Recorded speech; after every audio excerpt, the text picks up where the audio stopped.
সিলেট মহানগরীর ধোপাদিঘির উত্তরপাড় এলাকায় প্রাণী সম্পদ অধিদপ্তরের কোয়ার্টারের সামনে পরিত্যক্ত জায়গা থেকে এক পুরুষের লাশ উদ্ধার করেছে পুলিশ। আজ রোববার সকাল 11টার দিকে এই লাশ উদ্ধার করা হয়, তবে ওই ব্যক্তির নাম পরিচয় পাওয়া যায়নি। বিষয়টি নিশ্চিত করেছেন নগরীর কোতোয়ালি থানার ওসি মোহাম্মদ আলী মাহমুদ। তিনি বলেন, ওই ব্যক্তির বয়স আনুমানিক 50 বছর। তার গলায় ফাঁসের চিহ্ন আছে, তবে এটা খুন নাকি কিভাবে হয়েছে তা আমরা এখনো বলতে পারছি না। ময়না তদন্তের পর এটা জানা যাবে। আলী মাহমুদ জানান, রাতের কোনো এক সময় ওই ব্যক্তি মারা গেছেন।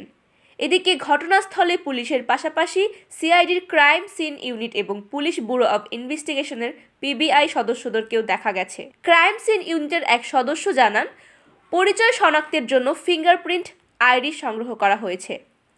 এ বিষয়ে পিবিআই এর পরিদর্শক গোলাম কিবরিয়া বলেন, কোয়ার্টারে থাকা প্রাণী সম্পদ কর্মকর্তার স্ত্রী 999 ফোন দিয়ে ঝুলন্ত লাশ দেখতে পাওয়ার কথা জানান। এরপর পুলিশ ঘটনাস্থলে আসে।